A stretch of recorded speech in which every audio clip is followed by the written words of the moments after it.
Coach, a lot of people have talked about Emmett getting a lot bigger. He just looks stockier, a little stronger. I mean, is that something you guys had wanted him to do, or can you speak to him getting a little stronger in the offseason? Yeah, absolutely. Everything we do here is all about development, right, from a recruiting standpoint. And Emmett's really your first person, in my room, going through the 3-year car wash, 4-year car wash. He's going into his 3rd year with us, and he's developed every aspect of his game. Started with just seeing reads. It started with pass protection. Now it's, as he's accomplished all of the things of the running back position, now he's really at the last stage and really focused on his body. Really focused last offseason, really started to really put the hammer on him as far as getting his weight right. And now he's carrying 205, 203 consistently. And he can tell the difference. We can tell the difference. He's running behind his pads. He's getting physical when he needs to get physical. Everybody knows he can move laterally, but now he's starting to understand the difference between 205 and 193 and what that looks like. And so we're pretty pleased with that. In terms of ball security, what's that look like from what you've repped in practice and in the scrimmages? You'll see the guys when they break. When they leave practice, I'll make them do bicep curls. You know what I mean? So we preach ball security almost every snap here, and not almost every snap. We preach ball security, and a lot of that is arm power and bicep flexion.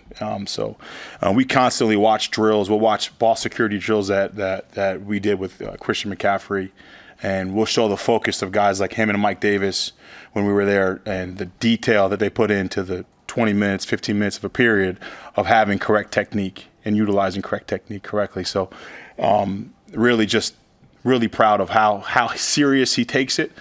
Coach Brown does a great job charting that every single day. Something we start with our meetings with every single day, just kind of, especially for the younger guys like Makai and Mose and Connor and Kenny, like the technique part of it. That's the drill's easy. It's about when the action's happening, are you using the technique? And when you get tired, that's usually when the ball gets let loose. So you got to really focus and lock in on the technique when you're fatigued. I know Mosey ran the ball in high school some, but when you got him, when did you know, like, okay, he's got the goods for this position? I mean, literally the kid in space is pretty special. He has just natural instincts in space. So that's kind of our plan with him, and just gradually get him right as far as the transition from wide receiver to running back. It's going to take some time. He's doing an excellent job. But he has natural God-given abilities, probably from his father, who's on our staff, obviously. But he's got some instincts where he has a feel for the game. He knows how to make people miss in a small space. He knows how to make people miss an open field. So any athlete like that, we obviously want to put the ball in their hands and try to exploit the defense for sure. With him coming over, I mean, from receiver, do you have to emphasize the physical part more with a guy like that? 100%. 100%. That's the biggest. This first off, the cycle of the snap is different from a receiver standpoint, from a running back standpoint. Where do your eyes go pre-snap? Where do they go post-snap? That takes time in itself. So just learning the difference of the position, then all of a sudden the physicality part has to come in. Like, it's one thing to understand protection, then it's another thing to deal with the contact, and then utilize the technique while engaging with contact. So again, it's not going to happen like that. But from what we've seen since we started messing around with in the summer, he's making leaps every single practice. He's getting better and better. The best thing about the kid is he's a coach's kid, and so he takes the coaching points very seriously. A couple of times I've seen him in the back just doing movements by himself. I'm like, okay, so he's doing a great job. I know it's not your job to necessarily diagnose the defensive line, but with that new kind of group that they've had, can you speak to what they've presented you guys in practice running against them? They've been flashing for sure. As far as the movement goes, and I know Jalen George, he's been really standing out to us. Obviously, Pop. I mean, he's such a presence. You know what I mean? And so, Terry's doing such a job. I mean, you could feel Terry at practice. His energy is, in my opinion, one of the best I've been around. And I think that's just going to carry over. I just think, development and coaching is something that's so underlooked in this profession. And that guy there, he's one of the best I've been around as far as development, like from what I've seen, how he's pushing those guys. And I really appreciate that from him and what they're doing. And obviously Coach Rule's a defensive line kind of guy. He's a defensive line mentality. And he's constantly always giving points. You can hear Coach Rule and all the time, and so I don't feel like we have something to worry about there. I think just like every other position, we're developing. You know what I mean? And so pretty pleased what I see out there on practice. Hey, Coach, what about Quentin Ives? Obviously, early setback in camp. Has he been able to get back? And for him to sit back and see other guys doing so well, how hard has the month of August been for Quentin? Yeah, he was crushed when he hurt his hamstring because I know this was a big year for him. You know, the year before that, we brought another back in last year and kind of jumped over ahead of him.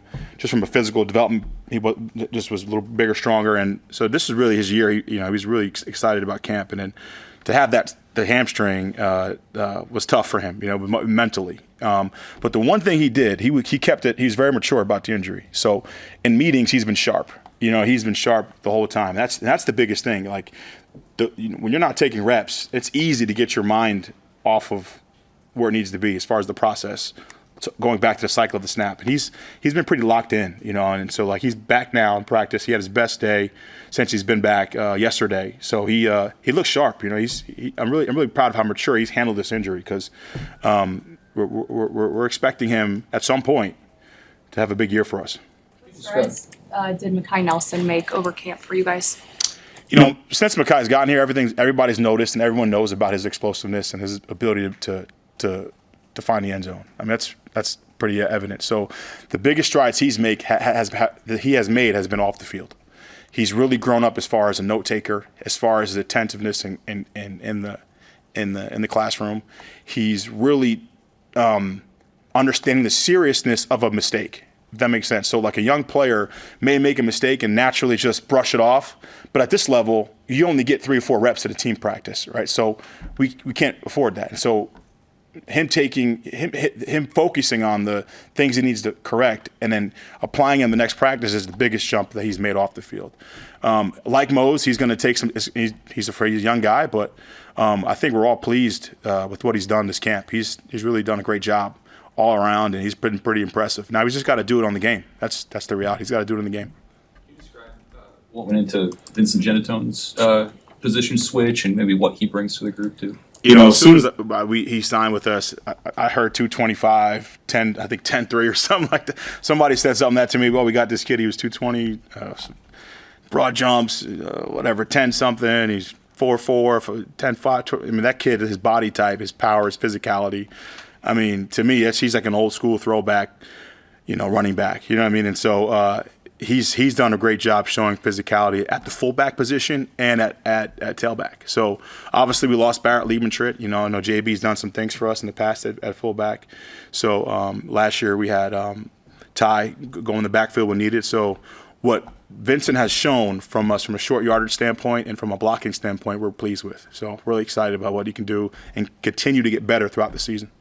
Ty having played in that role last year with Barrett getting hurt, are there any other defensive linemen that are chipping at the bit to? You have to find out. I'm not going to spill the beans on that one. As a whole, how do you feel about the short yardage packages and how it's come along this game?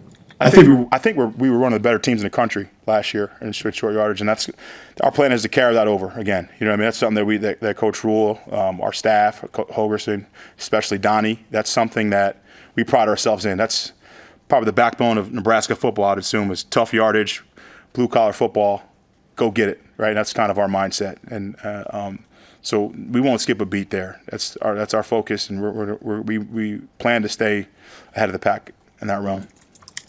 Anything else for EJ? All right. Thank you, Coach. Thanks, guys.